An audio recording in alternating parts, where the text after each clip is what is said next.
जगन्नाथपुरी से मथुरा की ओर आ रहे थे। उनके पास बड़े सुंदर ठाकुर जी थे। वे संत उन ठाकुर जी को हमेशा साथ ही लिए रहते थे और बड़े प्रेम से उनकी पूजा अर्चना कर लाड लड़ाया करते थे। ट्रेन से यात्रा करते समय बाबा ने ठाकुर जी को अपने बगल की सीट पर रख दिया और अन्य संतों के साथ हरि चर्चा में मग्न हो गए। जब ट्रेन रुकी और सब संत उतरे तब वे सत्संग में इतने मग्न हो चुके थे कि झोला गाड़ी में ही रह गया। उसमें रखे ठाकुर जी भी वहीं गाड़ी में रह गए। संत सत्संग की मस्ती में ऐसा बहे कि ठाकुर जी को साथ लेकर आना ही भूल गए। बहुत देर बाद जब उस संत के आश्रम पर सब संत पहुंचे और भोजन प्रसाद पाने का समय आया तो उन प्रेमी संत ने अपने ठाकुर जी को खोजा और देखा कि हाय, हमारे ठाकुर जी तो हैं ही नहीं। संत बहुत व्याकुल हो गए, बहुत रोने लगे, परंतु ठाकुर जी मिले नहीं। उन्होंने ठाकुर जी के वियोग में अन्न जल लेना स्वीकार नहीं किया। संत बहुत व्याकुल होकर विरह में अपने ठाकुर जी को पुकार कर रोने लगे।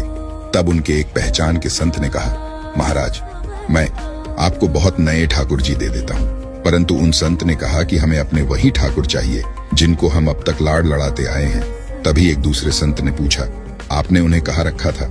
मुझे तो लगता है गाड़ी में ही छूट गए होंगे। एक संत बोले, अब कई घंटे बीत गए हैं, गाड़ी से किसी ने निकाल लिए होंगे और फिर गाड़ी भी बहुत आगे निकल चुकी होगी। इस पर वह संत बोले, मैं स्टेशन मास्टर से बात करना चाहता हूँ वहां जाकर। सब संत उन महात्मा को लेकर स्टेशन पहुंचे।